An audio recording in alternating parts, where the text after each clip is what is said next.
Hello and warm greetings. Welcome to Analyst presented to you by Vajiram and Ravi. Here we discuss 7 articles in 2 different sections taken from 2 newspapers, The Hindu and Indian Express, consolidating your current affair preparation for UPSC CSE at one place.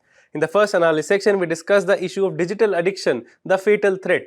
We discuss this in the context of a recent heart-wrenching incident from Ghaziabad, which has brought the spotlight on the issue of digital addiction and its management. Next up, we discuss the issue of global nuclear order on shaky grounds. We discuss this in the light of recent global developments that have shifted the nuclear technology use and regulation process, and it is shifting the danger towards the global nuclear order. Next up, in the simplified and the prelims pointer section, we discuss 5 articles with a lot of value addition in light of your prelims 2026, so stay tuned. Starting with the first topic, a very unfortunate incident that has just happened in Ghaziabad, where 3 young lives were lost to the cause of digital addiction. Why is this happening? What was the cause of it? 3 young women, 3 minor children who were just scolded by their parents, regulating their online behavior, regulating that they do not watch too much of Korean drama.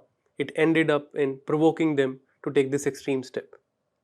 But this allows us to take a brief look at the issue of digital addiction in India, which is catering to our syllabus of UPSC also, GS paper 1, talking about the impact of globalization and such technological intervention on the vulnerable sections of society. But also, if we see the previous year question of UPSC mains, they have asked directly related question to this. They have asked that why the causes of suicide among the young women have been rising. They have asked that how child cuddling is now being replaced by mobile phones, discussed its impact on the socialization of children. And now the digital technology has overtaken the warmth and nurturing of the parents, where child cuddling is now being replaced by it. So children have lost connection with their parents seemingly, and that is why they are taking such extreme steps. But at the root of it lies the digital footprint of India that is expanding. We talk about the facts of the matter. If we see the data, in the year 2014 we had around 25 crore people with an internet connection. All said and done, it rose to 96.96 crore. At least 100 crore of people of India, they have access to internet, and among them also 86% of them, or 85.5% of them, have access to at least one smartphone per family. That means children of all age, adolescent, might have access to one even if they don't own one smartphone in the family. What has it led to? That they are using a lot of social media. At least 35 crore Indians are on social media. At least 40 crore Indians are having access to the e-commerce platforms, e-commerce website like Swiggy, Zomato, or Flipkart, Amazon, everything.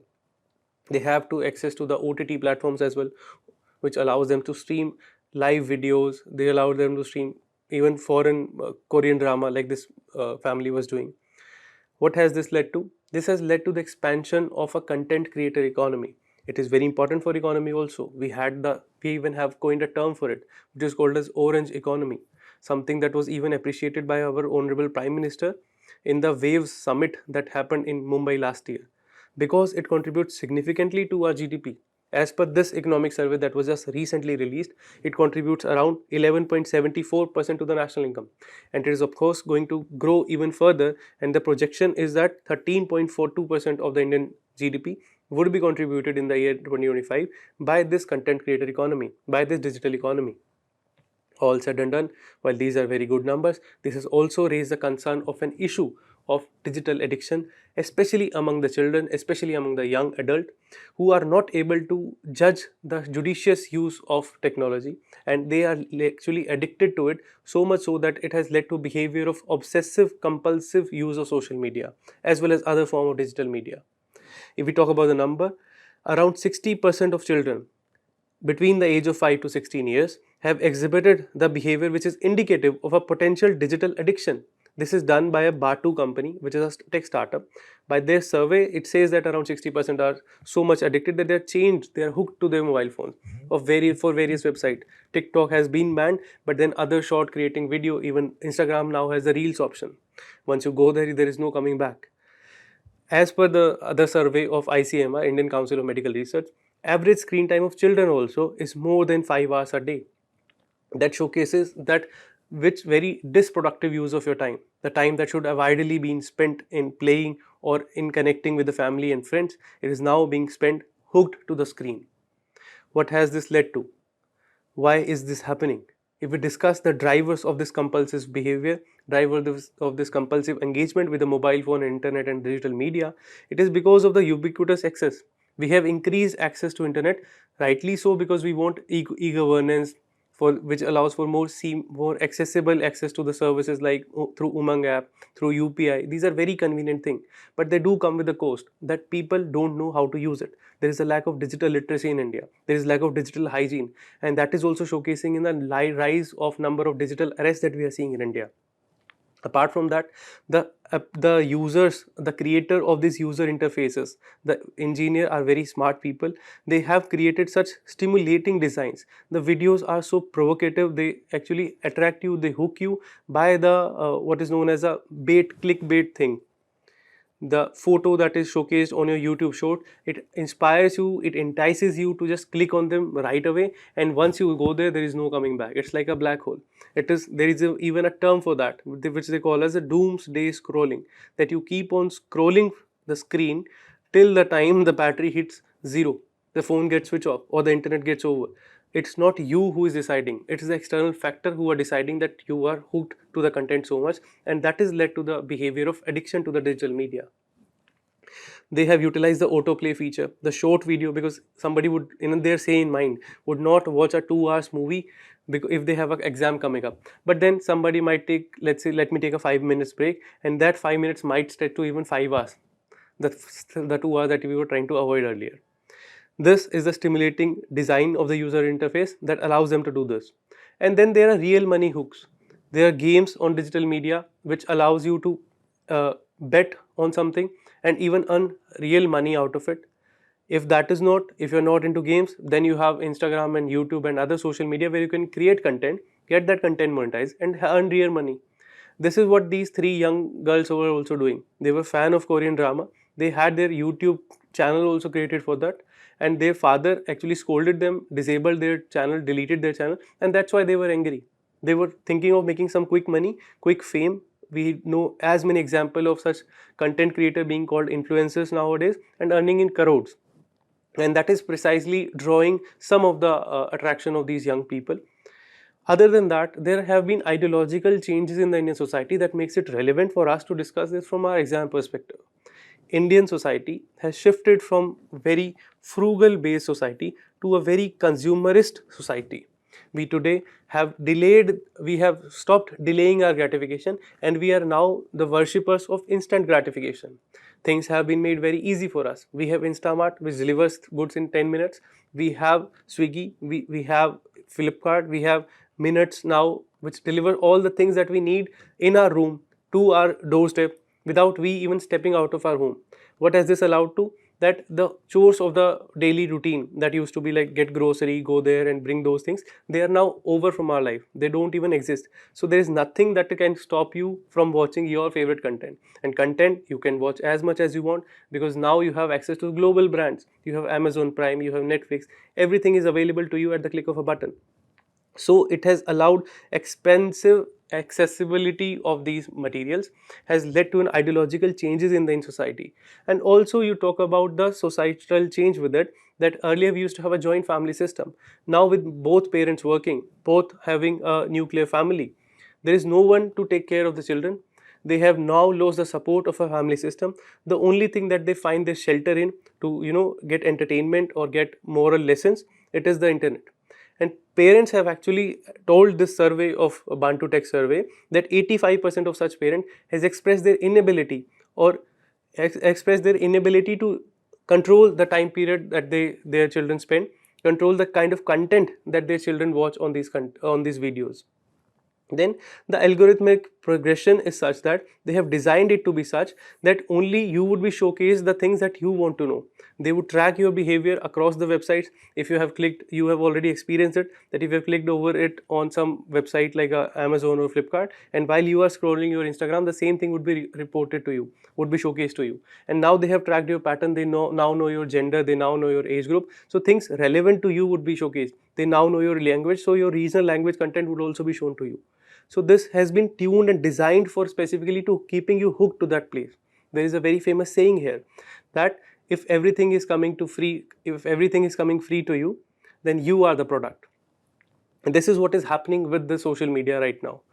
And then there is always own culture. You are always getting notifications. So even if you were trying to concentrate on something, you would be buzzed by those notifications and you would distract it so much. You would go to internet to find something else, but then it would attract you and it would engulf you, and you would forget the task why you went on internet in the first place.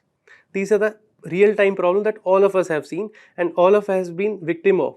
But to a certain extent, when we lose our self control, then it becomes the problem of addiction. And this is a behavior that is now being reflected in 60% of the children. That is the cause of concern, that they are using these social medias, the digital medias, without thinking about the consequences of it. And consequences can be really dire. If we talk about these consequences, the impacts of it is that it has led to something known as sleep debt. You are all every day suggested to sleep at least 6 to 8 hours every day. But what if you start binging watching a movie, and you never know that when the clock has ticked past 4 a.m., when everybody is rising up, you are going to go to sleep, and then you have 8 a.m. school or college or class to go, and you are in a sleep debt. What does this lead to? This leads to reduction of your cognitive abilities. This leads to reduction in the retention of the content that is delivered to you. You are not able to find very much meaning in the things that you read. Now everything that you want to know should come from a video based mechanism, because you have lost the art or the love for the art of reading. That has have a very negative impact on the cognitive abilities, especially of the young children as well as of the adolescent. Then we have the issue of brain rot. For the same reasons that it is so much in vogue, that Cambridge Dictionary last year considered brain rot as a word of the year. Imagine, because it has impacted our cognition so much that after watching so much of digital content, your brain is not able to process the plain content, the plain text. You have lost your reading and comprehension abilities also. And this is very important for our UPSC aspirants, because this would impact your CSET capabilities in the exam also. Then the exposure to inappropriate content is a very real scenario. It is also depicted on various movies also. If you have been watching Netflix, then you would have come across this adolescence web series. In this, a very young protagonist, around 14-15-year-old teenager, he is supposedly in infatuation with a girl of his class, and then when he proposes her, she rejects his proposal, because he's exposed to a manosphere, which is basically a universe where only misogynistic and male supremacy related content is given, and he is not aware of the other side of thing. He is actually engrossed by that content, and in that content, over the social media, over his excessive exposure to such misogynistic content, he is even motivated to kill that young children, kill his young classmate. He actually commits the murder there, because his thoughts have become so extreme. This is the kind of thing that happens with the terrorist also, that they are radicalized because of such inappropriate exposure to the content, and that leads to a lot of problem in the society, not just for this individual himself, because he is sent for the judicial custody, but for the society in general. Imagine the impact of Red Fort terrorist attack that just happened. Then the issue of self-esteem crisis. You have been a victim of it yourself. You are trying to compare yourself with the other person who you see on your social media feed. How good their body does look, how beautiful his wife is, or how good vacation they are doing in Maldives, how beautiful his car is. These comparison that you do of oneself with another, that leads to crisis of self-esteem, that leads you to think of yourself as inferior, and some people might take extreme steps after it. If they have an iPhone and I don't, whether I would sell my kidney for it. It used to be a meme few years ago, but now it is a reality. People are doing that thing. Not advisable at all, but then if you're hooked to the content so much, you never know. You have lost your volition there. You have lost your voluntary action. It has now become so ingrained in your mind that you are addicted to the content so much that you have lost the rationality of right and wrong. This is what we are trying to tell, that after the addiction of digital media, this virtual reality is overpowering our objectivity. How else would you explain that young children, because of they were part of certain game, they would fall prey to this blue whale mechanism, where they actually wanted to do certain tasks just to get streak on their game, just to get more points. They jumped out of the window, they kill themselves, they self-harm, they conduct self-harm. And this is what has happened in this Ghaziabad case also.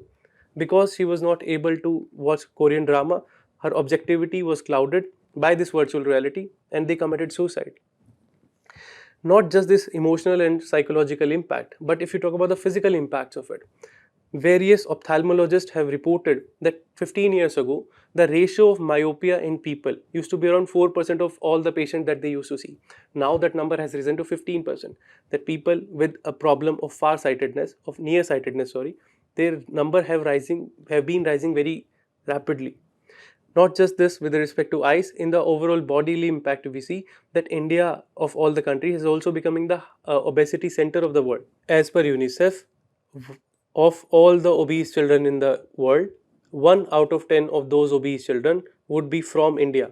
And we have something to contribute to it by the digital media, that people, the children, they are giving up playing outside, playing football, playing cricket, just to watch more of the digital content, becoming a couch potato, reducing their physical activity, reducing the activity of sweating, reducing their exposure to sunlight, which would have given them much more benefits in the longer run, which would have impacted their bone health also by giving them more access to vitamin D. And all of this is catering to a social, psychological, and physical impact on the young adults as well as the demographic dividend of our country. This is a grim situation because it is as bad as addiction as these things, but it is also a more grim situation if we talk about the social impact of it. It is leading to lack of family bonding. How? If the family would encourage their children to watch Tarak Mehta Ka Ulta Chashma while eating their lunch or dinner, they would not allow them to tell the story of Panch Tantra, which would give them the moral lesson that would help them throughout the society, throughout their lives. That is not happening, and this is precisely what UPSC asked when the child cuddling is being replaced by smartphone. That when a child is crying or weeping, you just give them the hold of smartphone. And this is precisely the social change that is we are witnessing as an outcome of rise of digital media. We are seeing that there is lack of development of social capital.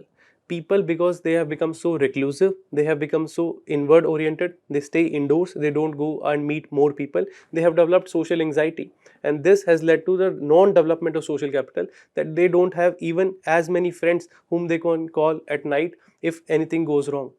They do not have any social support system also. There is a virtual anchoring of the normative behavior that we are witnessing. What is this? This basically tells us that the anchoring of the behavior, like how one should react in certain situation, it is now being anchored to a virtual character. Like how Kabir Singh reacted, Shahid Kapoor reacted in Kabir Singh movie, that might become your guiding behavior as if you want to become a cool person. That is virtual anchoring of normative behavior. Like what should be the norm of the behavior, it is now guided by virtual character rather than the real character, who could be the hero of your family, could be your real father, and then he should be guiding that what is the gender appropriate behavior in certain situations. But because of these excessive use of digital media, you are not being very much objective to the reality present at you, but more oriented toward the virtual reality. Then there is a catching up of questionable trend. We all have seen this. People are doing these kind of things. Tide Pod is now a trend, that people are eating Tide, which is a detergent, just to become cool on social media, just to follow a trend.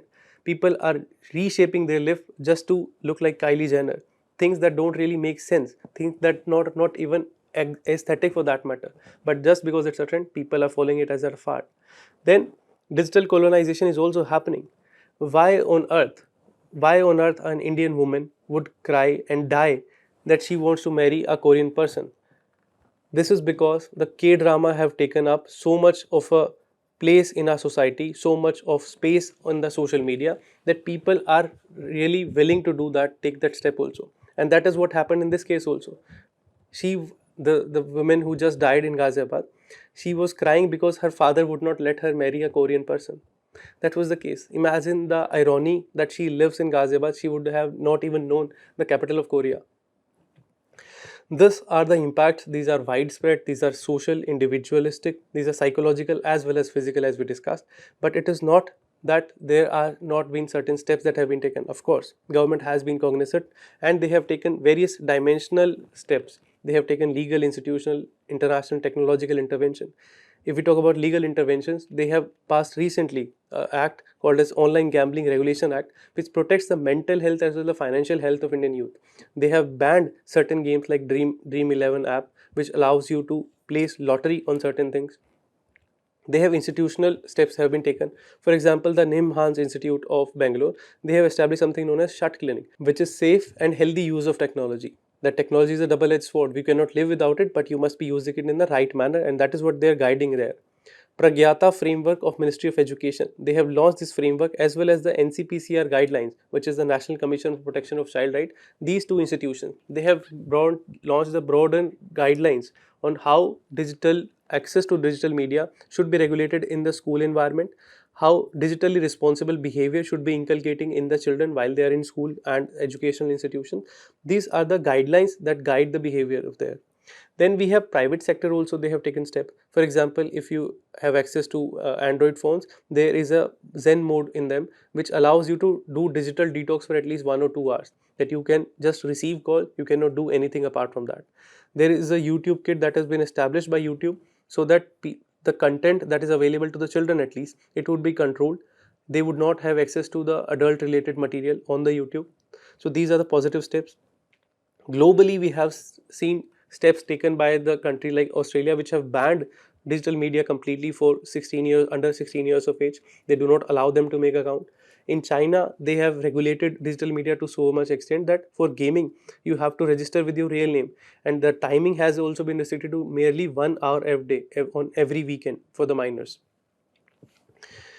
In terms of technological step, we have various private steps, private applications that have come up. For example, the forest step that allows you to focus and enhance your productivity by doing the digital detoxification. We have Telemanas helpline. They have launched one toll-free helpline number of 14416, which somebody can talk to if they feel any issue relating to their mental health, if they feel such anxiety due to use of digital media, or otherwise also if somebody has suicidal thoughts, they can talk, they have somebody to talk to, so they would not use just the social media to get away from the loneliness. There is also an application for Telemanas which is 24/7 working. So such certain steps have been taken, but clearly, as we saw, that the impacts of it are so grave that more steps required. What can we take now? If we talk about, we need, first of all, the roadblock is data. We do not have quantifiable data, like which application, which program, which institution is not working in the right manner. To solve this issue, we have the second mental health survey, which is being conducted by Ministry of Family Health and Family Welfare as well as the Nimhans Institute. This is going to be conducted now and would provide the much needed data for governance. Then we have national rollout of Karnataka's digital detox center.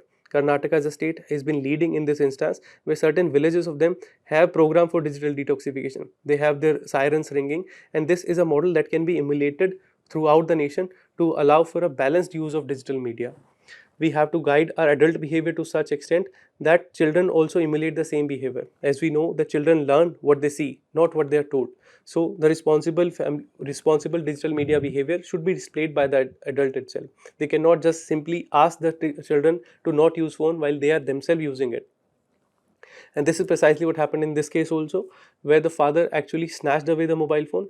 Instead of the authoritarian parenting, what we need here is a democratic form of parenting, where timeline and guidelines would be set, where they could suggest that, okay, in the living room, nobody would be using their phone and everybody would deposit their phone at let's say 10 p.m. Everybody would deposit their phone, nobody would be using, and that would guide the behavior of those children as well. Then we can have offline youth hub could be created in the rural and urban area, where people could take a step away from their busy life, and instead of using the moments of relaxation on mobile phone, they can connect with the society and develop the community development program. They can associate and develop the social capital that we discussed is lost in this digital age. We can have tech intervention in terms of network level intervention. The internet service provider must hamper certain access to certain website. Tablet is very necessary for education purposes nowadays. We have the Swayam Prabha channel which comes on the TV, but all of them could be promoted on a tablet which is specifically designed only for the education. These are certain steps that can be taken and should be taken to ensure the judicious use of technology, because question is not anymore that whether we are using technology. The more important question is whether technology is using us. In this session, this was it. Please answer this question and move to the next topic. The next topic is global nuclear order on shaky grounds. We discussed this in the context of recent New START treaty, which is now about to come on end on today, 5th of February 2026, because USA and Russia have agreed not to renew it. On the other hand, USA's idea of encroachment or possible encroachment over Greenland has actually placed the NATO as an institution on brink, which was previously a nuclear guaranteed security umbrella for Europe. Now, when one of the NATO nation is agreeing or thinking to possibly encroach on another NATO nation territory. The future of a nuclear order driven by the NATO is not seemingly stable anymore. And this we discuss in the light of our syllabus point GS2 IR, which relates to international treaty and covenants, and we discuss the significance and importance of various nuclear conventions and treaties. But first up, what is this START treaty that is now going to be not renewed? New START is basically the new strategic arms reduction treaty. It was actually signed in the year 2011 on 5th of February. It is last of the remaining nuclear arms deal between Russia and the USA. There have been other treaties also which have also not been renewed. For example, the INF treaty, which is Intermediate Range Nuclear Forces Treaty, INF treaty, which actually lapsed in the year 2019 because it was also not renewed. The objective of this treaty was that it capped the number of nuclear warhead well below the Cold War limit when the number had reached its peak. So it wanted to place a cap on how much stockpile of nuclear could be held by USA and Russia together. It was concerning the strategic weapon, usually the long range weapon, which were designed to influence the outcome of a war, not merely a battle, by destroying the power center, command and control facility, or key infrastructure. This was the goal, that they would have control over such weapons who have the capability of destroying such, having such far reaching impact on power center or infrastructure, on command and control facilities. This treaty is not new. It has actually replaced the earlier treaty, which was known as the START 1, which was signed in the year 1919, which has itself superseded the 2002 Strategic Offensive Reduction Treaty, which had itself superseded the Strategic Offensive Reduction Treaty of the SORT Treaty. So there have been a long history of nuclear arm controlling, which led for a more stable global nuclear order. Now that these treaties are no longer in force, it is actually leading the doomsday clock ticking. It is now barely 85 seconds to the midnight. That means once the clock reaches 12, the world would be envisaging a nuclear holocaust or even greater danger to the security of the world. Why is this so important? Because if we see, these arms control actually led to a decline in the nuclear warhead that were available with these nuclear powered nations. At the peak of the Cold War, we had these many number of nuclear warhead. With the expansion of this treaty, the number of weapons reduced. Today, it was merely around 5,277 warhead with Russia and around 5,500 warhead with USA, which is much lower than the peak of around 30,000 nuclear warhead with each nation. What it has led to over the time period, not just this, we have reached this lower point. Once we don't have such arms reduction treaties at place, the number would rise again. We are already moving in that direction because there has been already a suspension of on-site inspection, so that independent agency like IAEA cannot inspect that how much exactly is the nuclear warhead available with all the nations. Then there is a idea of changing the asymmetric modernization, that even if we are not talking about arms reduction, we are rather change the vocabulary to force optimization and survivability. So world is already moving toward the dangerous path. It is not just that we have only these two nations who are fighting. We have other rising third powers also. For example, China. It is expanding its warheads, nuclear warheads at a very high rapid pace. Every year it is adding 100 plus warheads from the year 2023. The number has now surpassed to 600. UK, which had a long-standing approach of reducing its nuclear warhead, it has changed its strategy. In 2015, the UK, they have reversed their decision that they took in the year 2006, by which they agreed to reduce the number of warhead. Now they have reversed the decision, so they would now also be increasing the number of nuclear warhead, which now stands at 225 warheads with the UK. There have been exposure of the rift in the Europe as well, because USA now want to encroach upon Greenland. So the umbrella protection of nuclear technology that was given to European countries is now not anymore, because USA, being USA, could use any of the weapon even against the European nation who are part of NATO. So Europe or the European Union as a group now needs greater expansion of nuclear arms for its own protection, as per the MAD treaty, which is MAD doctrine, mutually assured destruction, that to counter a nuclear adversary, you also need a nuclear weapon, so that once another attack you, you could also attack the same person and both of us would be destructed. This is MAD doctrine for you, mutual assured destruction. Now that earlier USA was helping Europe to be supported from any external threat to their security. For example, if Russia were to attack Europe, US would come as a shield to Europe. Now if US itself is attacking Europe, where should Europe go? They would only go perhaps towards expanding their own nuclear arsenal. They have nations like United Kingdom and France who would give them protection, or might be that other nations of Europe, the powerful nations like Germany, they might develop their own nuclear warheads for now. Then the absence of trilateral arms control creates a house of dynamite scenario. This is what we are sitting at right now. This was also the situation in the year 1914, that when whole of the Europe was militarized, and then it just needed a spark, that one prince has been killed, has been assassinated by one revolutionary, and all thus this basic news of Australian prince being killed by a revolutionary, it led to the World War One being started, because the world of Europe was so heavily armed that it just needed this much of a spark. Now we are moving towards that direction, that we are in a house of dynamite. We are sitting on such pile of dynamite, or moving in that direction of sitting on the house of dynamite. It is not that we do not have any other global nuclear order, we don't have any other rule-based treaties. We do. For example, the Non-Proliferation Treaty, the NPT, it was signed in the year 1970, basically aimed at non-proliferation of nuclear technology from other nations which do not have it till now. So it divided the world between nuclear haves and nuclear have-nots. What did it entail? It means that the 5 nuclear powered nations, the 5 P5 nation of UNSC, who had actually developed nuclear technology by the year 1970, they would have the access to their nuclear wars, nuclear weapons. The other nation, this technology could not spread to them. That is why non-proliferation. Proliferation means spreading. So that nuclear technology would remain where it has already reached, but would not spread to new areas. This was basically discriminatory, because it created this idea of haves and have-nots. Nuclear nation who have it, they have it. Those who don't have it would remain not having this. This structural inequality is one of the key criticism of this nuclear technology. Although it emphasized that there is an inalienable right to civil nuclear technology. Inalienable right. That means every nation must have the right to civilian nuclear technology, but no one would have access to military technology of nuclear use, of military use of the nuclear technology, apart from these P5 nations. That was the structural inequality that was built in, and it was something that was rejected by India. So India was never a party to this. Apart from India, Israel, Pakistan, South Sudan, they are also not the party to this, because of this discriminatory nature of things that divides the world in the nuclear haves and nuclear have-nots. After that, we have another organization that was established just to impose, or just to enforce this nuclear non-proliferation treaty.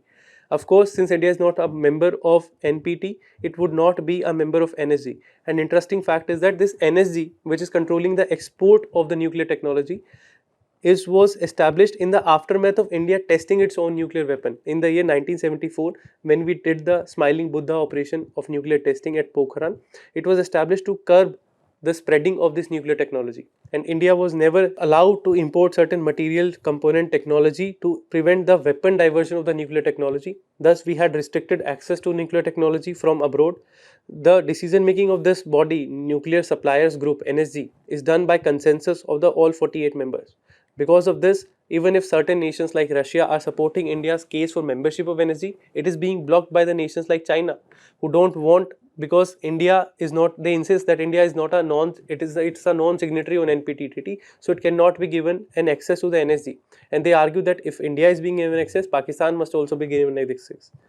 Now, we had the certain very important waiver that came to us, because in the year 2008, India signed a trade deal, India signed a civil nuclear agreement with the USA, which allows the import of certain nuclear technology from USA. So that was a major victory for India's nuclear technology being used for responsible method, and that is visible in our nuclear doctrine also. Nuclear governance in India is governed by a nuclear doctrine, which was actually first announced in the 1919 year as a draft, but formally articulated in the year 2003 under the leadership of Prime Minister Atal Bihari Vajpayee. It has certain premises. It says that India will display a no first use policy. We would use it as a defense mechanism, not as an offense. We would use it only in retaliation. But when we use retaliation, we would have massive retaliation, which would be assured and punitive. So that if somebody was to attack us, we would be retaliating in such a manner that would establish the credible minimum deterrence, so that nobody would even dare to attack us. We have civilian political control. That means the nuclear authority is rested with the civilian authority, which is Prime Minister and not the President. Prime Minister, who is the part of the political council, he would have the command under the nuclear command authority. Then we have non-use against non-nuclear weapon state. So nations who do not have do not have the nuclear weapon. They need not fear from our nuclear capabilities. We have it only for our survival and for the second strike capability, that if some nation was to attack us, let's say they attacked us on land, we should have other mechanism of launching a second strike capability. If they attack us on land, we have sea based nuclear weapons also, we have air based nuclear weapon also. This has completed, India has completed its nuclear triad with the addition of INS Arihant, which is allowing for a nuclear powered submarine.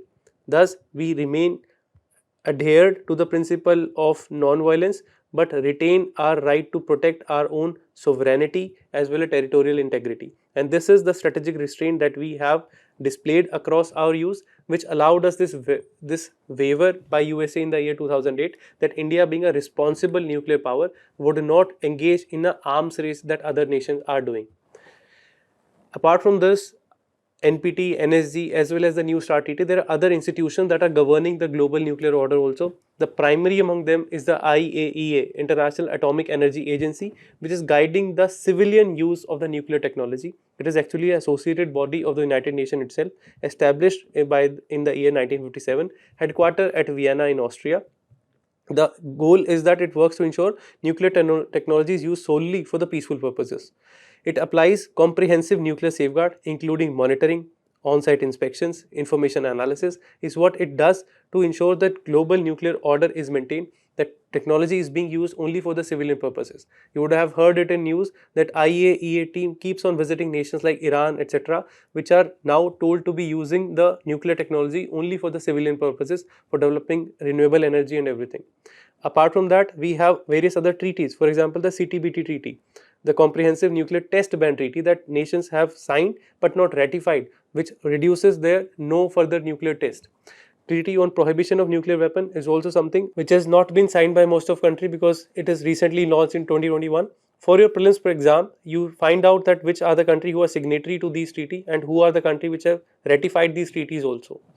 Then if we talk about the concern, why are we discussing that such nuclear global order is in a bad shape, and how does it impact us? Because it is leading us to a phase of nuclear annihilation that might happen because of this arms race that is going on with among the nation right now. We saw the example of USA and Russia, UK and China, that they are conducting such arms race which lead us to sit on the house of dynamite.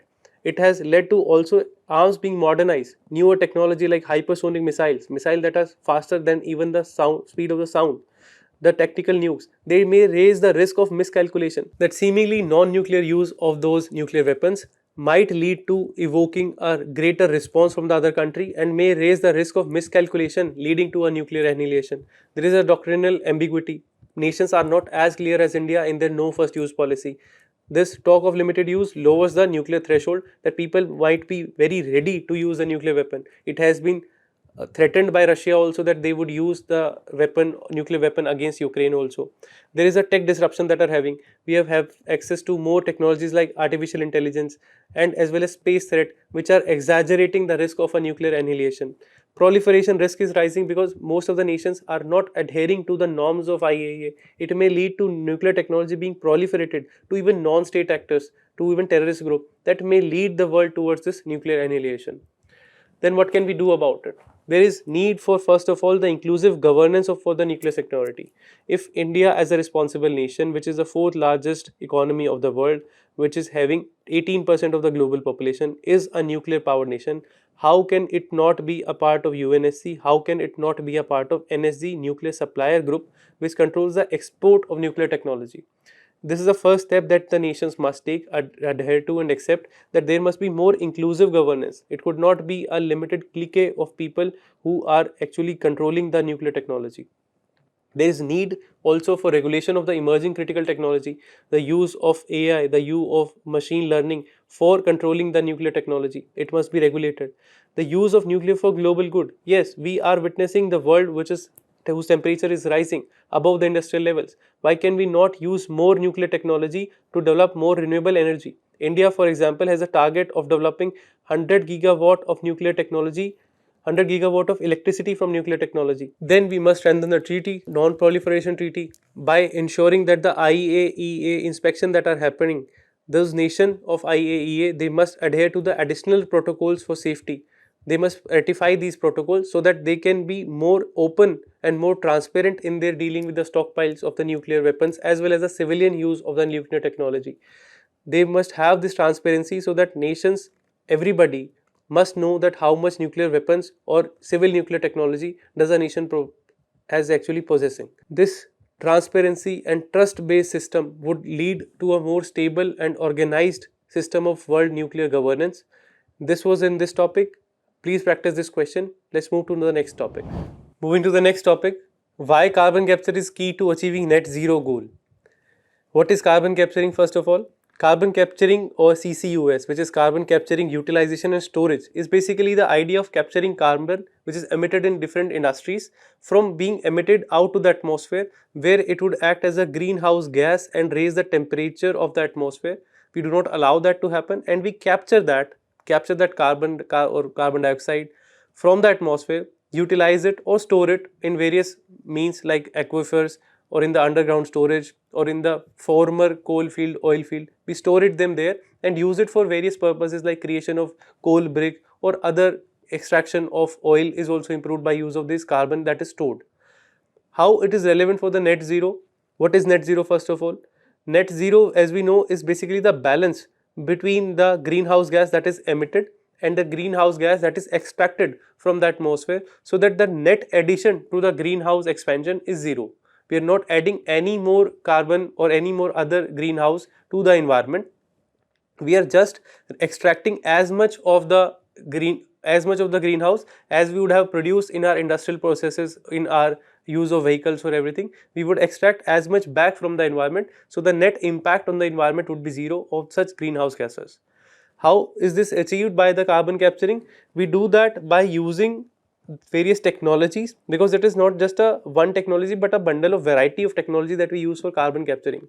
Basically, three form of capturing is done at three stages. One is a post combustion, another is pre combustion, and another is oxy-fuel combustion. The post combustion carbon capturing is the most easiest to understand. In post combustion, what do? Carbon dioxide is removed after the fossil fuel has been burnt. So by using a chemical solvent which is attached to the chimney or the exhaust, the carbon dioxide is separated from the exhaust and then it is captured and stored. This is what it does. In pre-combustion, it actually involves removing carbon dioxide before burning the fossil fuel. First, the fossil fuel is partially burned to convert it into synthetic gas. Understand this. The coal, which is a solid fuel, it is converted to syngas, which is basically a gas containing carbon monoxide plus H2 hydrogen plus some portion, very small portion of CO2. It's there. Now the syngas itself is passed through a mechanism where there is having a lot of water vapor like H2O they have. So what happens is that the carbon monoxide plus H2O, it converts itself into carbon dioxide plus H2. So it enhances the amount of hydrogen that is there, and this carbon dioxide is now extracted from this exhaust before the fuel itself is burned. And now when the fuel would be burned, it would only release the hydrogen, which is not a greenhouse gas. So that's how we do it. Now in oxy-fuel combustion, what happens is that the fossil fuel is burnt with almost pure oxygen. Fossil fuel is given more oxygen, which produces more carbon dioxide and water vapor. This water is condensed through the cooling and carbon dioxide is separated and stored. Now these are the three methods of carbon capturing technology that would pave the way for us to reach the goal of net zero. Net zero is something that Honorable Prime Minister Modi ji announced at the COP26 of UNFCCC in Glasgow that happened in the year 2021. What were the part of these first 5 Panchamrit that he did? The first goal was that it would lead India to reach non-fossil energy to 500 gigawatt by the year 2030, and we would have 50% of our energy requirement would be met by the renewable energy by the year 2030. The third point, the reduction of carbon emission by 1 billion ton by 2030. This is what is meant by the carbon capturing, and it would also reduce the carbon emission intensity of our GDP by more than 45%. That means for producing 1 unit of GDP, as much carbon that we are producing right now, we would reduce that intensity by 45%. We would use 45% less emission to create same amount of GDP. All of these 4 goals would lead us, India, to achieve the target of net zero by the year 2070. That is what you have to remember, that all the 4 other Panchamrit are targeting the year 2030, but the net zero is 2070 in India. Although the other countries, they wanted it to do it 2050. UK even wanted it to do in 2040 also. But we have chosen, as per our development strategy, the year of 2070 to achieve the goal of net zero. In this process, this carbon capturing is of utmost relevance. Why? If we see that because they are reducing the amount of carbon that is present in the atmosphere, they are not adding anything new. So the global temperature would not rise. It would keep the world below 2 degrees Celsius warm before the level of industrial revolution. But there are certain challenges here. As of now, globally we are emitting around 40 billion ton of carbon emission every year. But how much are we saving? How much are we extracting from the environment back? We are only extracting 50 million ton. That is not even 1000%. One part of the 1000 unit that we are producing, we are only extracting one out of it. Then we have crucial involvement of this carbon capturing, especially for the sectors of manufacturing, sectors that are primarily the industrial sector of India. For example, sector of steel production, sector of cement production. These are also the export items of India, which do not only emit carbon in the emission while using as a fuel, but also were very integral part of the production process itself. For producing steel, you need carbon as a product also, as an input also. So there is much more need for reducing carbon emission from them, ensuring the decarbonization of these industries. We need the technology like carbon capturing.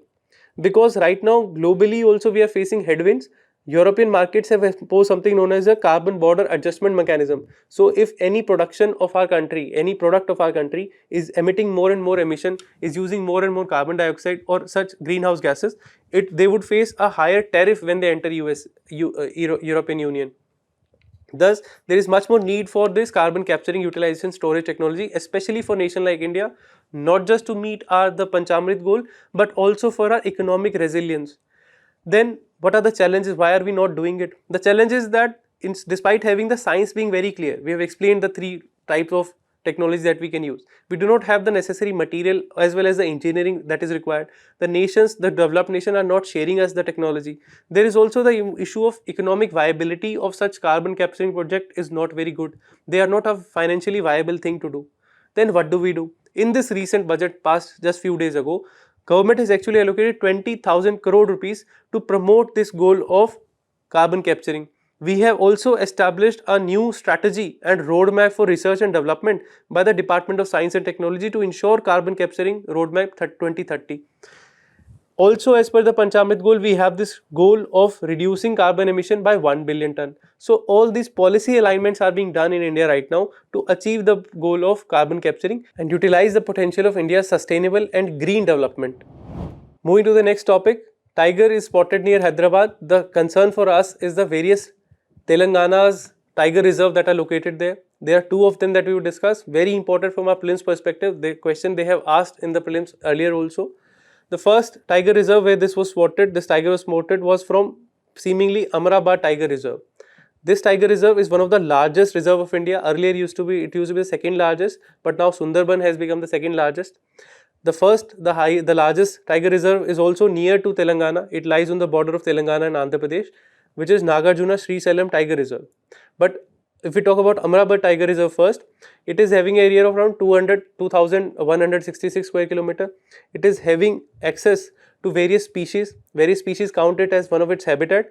Species like tigers, leopards, nilgai, sambar, and even star tortoise. Magar crocodile is also there. Also important from human-animal wildlife conflict, the Chenchu tribe of Andhra Pradesh and Telangana, it lives in the region of Amrabad Tiger Reserve. Seemingly on the border of this Amrabad Tiger Reserve, we have Nagarjuna Srisailam Tiger Reserve, which is actually the largest tiger reserve in India. Why are we discussing them together? Because Amrabad Tiger Reserve is actually used to be earlier the part of Nagarjuna Srisailam, and despite it being taken out of it, it is still the largest tiger reserve in India. It covers an area of 3,700 km. It used to be spread across Andhra Pradesh and Telangana, but not anymore. It is now only in Andhra Pradesh because we have separated this. It is drained by which river? It is drained by Krishna river. There are 2 rivers basically that forms the delta in Andhra Pradesh. One is this Krishna river, another is the Godavari river. On the bank of Krishna, we have Nagarjuna Srisailam Tiger Reserve. On the bank of Godavari, we have Kaval Tiger Reserve. This is also a smaller tiger reserve, around 900 square kilometer of area. it has actually the dry deciduous forest. It supports the species like tiger, gore, sloth bear, as well as cheetah, barasinga, chausinga, barking deer. There are also certain conservation challenges that are arising here, but then that is the case with all of the tiger reserve. The important part is that it is bordered by the Godavari river, and it is one of those two tiger reserves that are located in the state of Telangana. If we talk about the relevance of Nagarjuna Srisailam, which is on the bank of Kaveri river, of Krishna river, sorry, it is important not just from the aspect of ecology, but also the aspect of theology, which is the religion. Why? Because Nagarjuna Srisailam, if you would know, is also one of the 12 Jyotirlingas that exist in India. One of the 12 temples dedicated to Lord Shiva. And this is why it is a very important hotspot for biodiversity as well as devotees, and that is why it is a favorite topic of UPSC. They have asked it multiple times that which of the following is located in Eastern Ghats. The answer of this was Satyamangalam, but then they gave Sheshachal Nalamala forest in the option. You would be happy to know that this Nagarjuna Srisailam Tiger Reserve is located in this Nalamala forest only. Next year they asked another question directly involving Nagarjuna Srisailam, where they asked that under the tiger reserve, which of the following tiger reserve, which has the largest area under critical tiger habitat. So of course the answer would be Nagarjuna Srisailam Tiger Reserve. You need to understand two things here, that UPSC is a habit of asking completely confusing question. One would be critical wildlife habitat or critical tiger habitat. There must be no confusion as to which act establishes both of them. When it is talking about tiger, and we are talking about tiger as a species, and it has already been asked that which of the following has a critical tiger habitat or CTH. This is a legal term used by one act which is very famous, WP Act, you already know it, Wildlife Protection Act 1972, and it was established by an amendment to it that was done in the year 2006.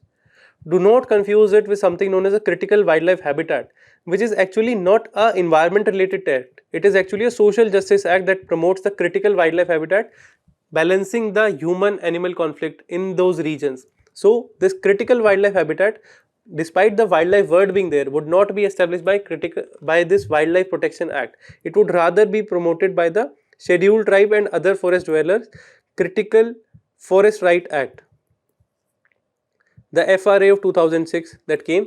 This would establish the critical wildlife habitat. On the other hand, the critical tiger habitat would be established by the Wildlife Protection Act. Keep this in mind, because where there is a confusion, there is supposed to be a question. One has already come, one might occur this year, right? If we talk about the tigers in India generally, India holds around 66% or 2/3 of all the global tigers in the world. It has been estimated by the IUCN also, as well as the tiger status report which has come from NTCA. The last report came in the year 2023, but the name of the report cites 2022. As per estimate, there are around 3,500 to 3,200 to 3,900 number of tigers in India. They are found across 18 states in India, and they have been classified in 5 different regions. For example, Shivalik Gangetic Plain, Central India, Eastern Ghat Landscape Complex, Western Ghat Landscape, Northeastern and Brahmaputra Floodplain, Sundarbans. These are the 5 regions they have classified on which these tigers are found.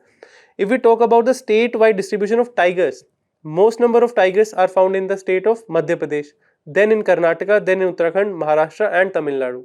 Although you might not need to remember the exact number, but around 700 tigers used to be in Madhya Pradesh, and around 500 tigers are located in Karnataka and 400 around in Uttarakhand. You must remember the order of them. While this is the number of tigers, you are also supposed to know how many tiger reserves are located under each state. As we discussed, there are 2 tiger reserves in Telangana.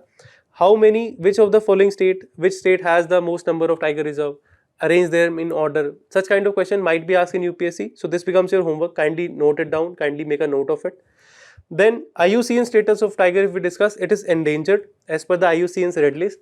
But recently a news came that there is a green list that has also been published by IUCN, under which they have changed the category, and it is considered as a critically depleted. These are two simultaneously status that is being given. It is not that the status has changed from endangered to critically depleted. But if they ask you that as per red list, what is the status? The status would be endangered. As per the green list of IUCN, it is called as critically depleted. It is completely different category of tiger that is there. So this was what is there to know about tiger for our prelims. Next up, we have a topic of IR, where Seychelles President Mr. Patrick Herminy would be visiting India. From our exam point of view, what is important? We must know the location of Seychelles. Where is it located? Of course, in the Indian Ocean, right to the east of Madagascar. It is right to the north of Madagascar, east of Africa. It is located here. It is basically an archipelago. That means it is a group of islands that constitute this nation. It is not a peninsula. It is not an island. It's an archipelago. It is located to the northeast of Madagascar and east of mainland Africa, located in western Indian Ocean. There are two major islands that are located near Seychelles, including Comoros and Mauritius, as well as Maldives is located to the east of Seychelles. It is an archipelago of 115 islands, although only 8 are inhabited by the people. If we talk about the geographical features, you remember that there is two main island group. One is the Mahe group, which are mountainous island, and then there is a coralline island, which is formed of the coral reef. Crucial to know is that although Mahe group of island is with the Seychelles, the capital of Maldives is also similarly sounding name, which is Malé. So don't be confused that Maldives is related to Malé, Mahe is related to Seychelles, right? Mahe group is volcanic, as we discussed. They are granitic, they have narrow coastal strip and rocky hilly interior, whereas the other are coral island. The highest point in Seychelles is Morne Seychelles. That is, if this question would come that under which country it is located, you can always assume that Seychelles would be located in Seychelles only. There is of course going to be tropical climate because it is located right south of equator. The capital city is Victoria. Obviously, because this nation, as along with India, was also under a colony of British, so the name is given as per the Queen of Britain of that time, Queen Victoria.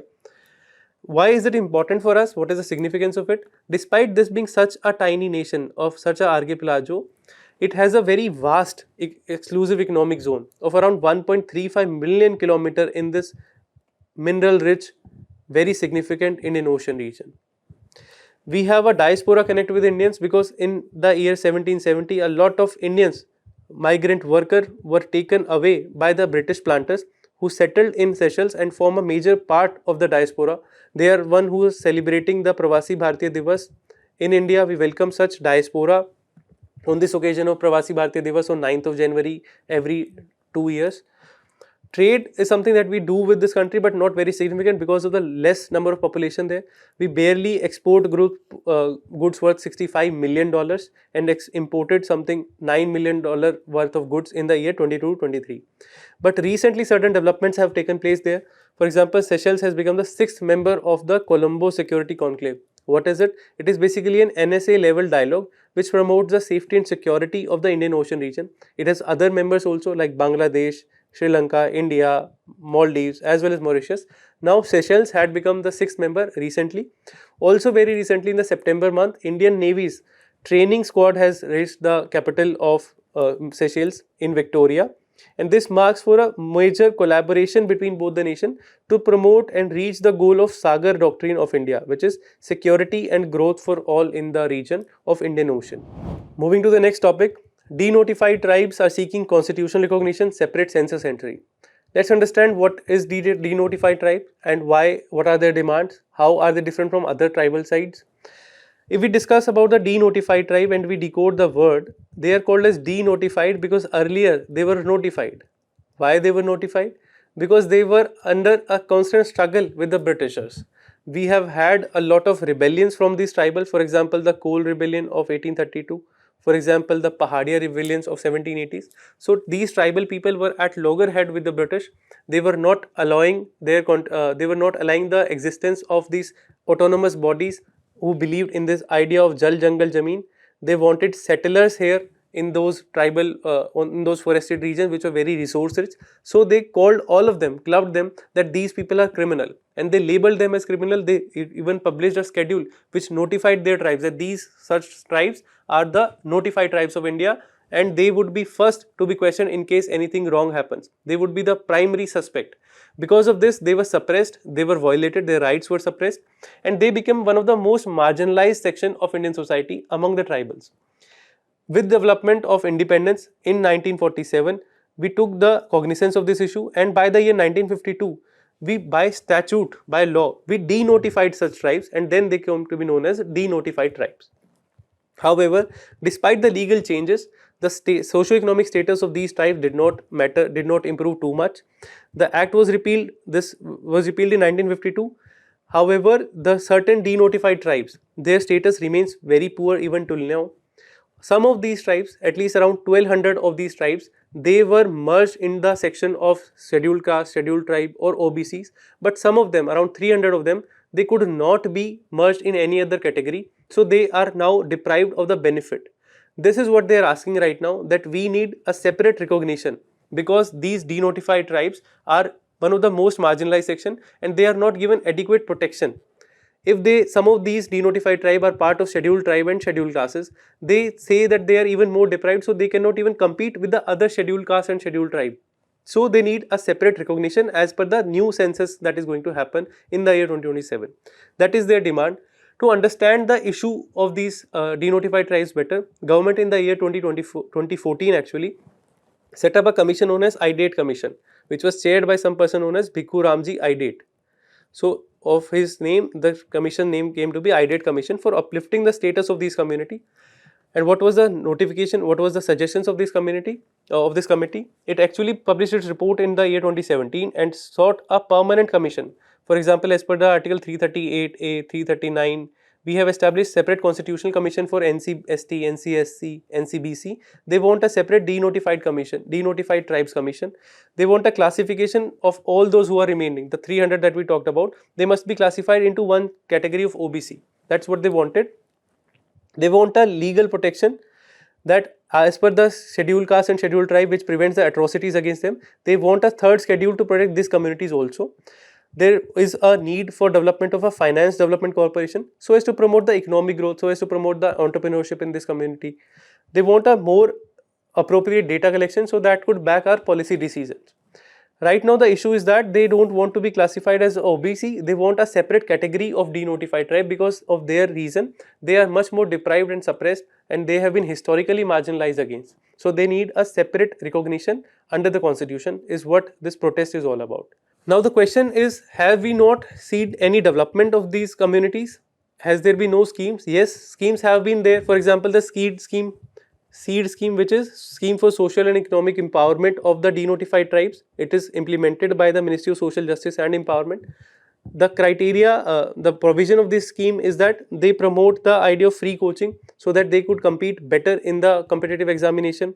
They are being given health insurance to the people who are not covered in the other health insurance schemes. They are also given livelihood initiative and finance support for housing for those people who have not taken the advantage under the PM Awas Yojana scheme. Under the section of SC/ST, if they have not taken the benefit, they could be given certain benefits here. But the issue lies in their implementation, and that is why this protest that they need a separate constitutional status. If we discuss that there are certain other kind of tribes also, which is known as the PVTG or the particularly vulnerable tribal groups. These are the groups who are the most disadvantaged group among the India's scheduled tribe. These are the subgroups of STs. They are basically identified by the Debar committee. For the denotified tribes, we discussed the committee was IThe Commission. For PVTG, we have the Debar committee, or for IThe, we did the denotified tribe. So don't be confused among them. There is a issue that this is a historical injustice to those denotified tribes, and that is why they need a status of denotification because they were notified earlier. These are the groups who are organically the most disadvantaged because they fulfill certain criteria. What are those criteria? That they are primarily dependent on the pre-agriculture livelihood system, that they are not even doing agriculture, the pre-agriculture, that means pastoralist society. They have lower level of literacy and health. They have small, stagnant or even declining population. They have relative isolation and limited contact with the mainstream services. These are the criteria. If a tribe is fulfilling, they would be called as the particularly vulnerable tribal groups. These are located in around 18 districts, 18 states of our country. Earlier there used to be 52 such PVTGs and now it has risen to 75. And this is what precisely UPSC asked in one of the previous year questions of prelims, that PVTG reside in 18 states. Yes. A stagnant or declining population is one of the criteria. Yes. They are 95. No, they are only 75 PVTGs. This is a tribe that are included in the list of PVTG. It might be, but we don't even need to remember all the name. If we just eliminate the third statement, we arrive at the right answer. But please differentiate that PVTGs are different from the denotified tribe because they were a part of some act. These are the organically disadvantaged tribes which fulfill certain criteria. There is no such criteria for denotified except that they were part of certain act. Moving to the next and the last topic of the day. Trump is ordering a oil blockade which is pushing the Cuba to the brink. For our exam perspective, we discuss the specific facts about Cuba which are relevant for our exam. If we talk about Cuba, it is actually an oil dependent country. Earlier, it used to have most of its oil requirement met from Venezuela, which is having the largest oil reserve in the world. But now that Venezuela's president has been ousted by the Trump, this country is under a oil blockade which is not allowing any more oil supply to this country. It is dependent, around 83% of its total dependent on oil is met by the import. 75% of that fuel was actually supplied by Venezuela earlier, and now this has been under a blockade that they are not allowing any new fuel coming to this country. So the fuel supply is going to be restricted. Where is Cuba located? It is not in South American continent, but it is just an island very near to the Florida state of USA. So it is an island in the Caribbean island region. It is in fact the largest island in the Caribbean Sea. It is very important from the historical point of view because this was the time period of in 1962 when India was fighting a war with China. There used to be the Cuban Missile Crisis that happened in this Cuba. Because Cuba is one of the last remaining stronghold of communism in the world after the decline of USSR and China being shifted to the capitalist model. Cuba was also one of the leader of the communist world. And in 1962, when we saw that during the Cold War, the nuclear arms race was on peak, as we discussed in the second topic of the day, there was a risk of miscalculation that USA thought that there is a nuclear arsenal located very close to the US territory. They were wanting to launch a missile attack, a nuclear missile attack against the Cuba. And this was something that was avoided by diplomacy. It was because of the sheer goodwill or the willpower of the God that the effect never materialized. Otherwise, we would have been close to nuclear annihilation in the year 1962 itself because of such miscalculation of nuclear risk between these two countries. But we talk about the geographical location of today, leaving the history apart. Capital of this Cuba country is Havana. It follows a very famous socialist one-party state. As we discussed, it belongs to the communist ideology. It is governed by a communist party, and the language that they speak is mostly Spanish. It is located just south of Florida, as we discussed, and is surrounded by Gulf of Mexico, Caribbean Sea, and Atlantic Ocean. The mountains that are located here are Sierra Maestra, and there is frequently news because of storms and hurricanes that affect this country. Why it is important so for us to discuss such little detail about such countries? Because UPSC also has a habit of asking us whether we know the political ideology of the nations or not. One year they asked such question on Vietnam, which is also apparently a communist country. It used to be, at least, and that is why we had the Vietnam War of USA and Vietnam. So they asked whether Vietnam is led by a multi-party political system. It is not. It was a communist country. So that led us to eliminate the statement 1 and 2. A and D, and then we were left between 3 and 5 and 1, 3 and 4. If we talk about the fifth statement, it says that it has the most productive e-service sector in the Indo-Pacific. No, in the Indo-Pacific it would be India which would has the most productive service sector or e-service sector at least. So that statement also made wrong. It is economic growth is linked to global supply chain. Yes, it focus on export. It has one of the fastest growing economy in the world in recent years. This is a very general statement. It is very difficult to mark it wrong. So we would assume it right. And the answer that would arrive with is 1, 3 and 4. Similarly for Cuba, we now know that it is governed by a communist system. It is not having a democracy as we have in USA or India for that matter. Its export used to be mainly composed of cigars. It is one of the largest producer of luxury cigar or the cigarettes in the world. Earlier, it used to be the sugar bowl of the world, but because of US-based restriction, because of the political ideology, it is now not anymore a major producer of sugar per se. However, it was also famous in history for various famous boxes that it produced in the world. Apart from it, if we see the location, as we discussed, it is very near to the Florida territory of USA. It is near to the island of Bahamas, Turks and Caicos, Cayman Island, which is also a very famous haven, safe haven for money laundering in the world, which is governed by UK's territory. All of them are in the boundary of the nation of Cuba. These are some of the facts that we must remember for our upcoming prelims 2026. Thank you so much. Best of luck.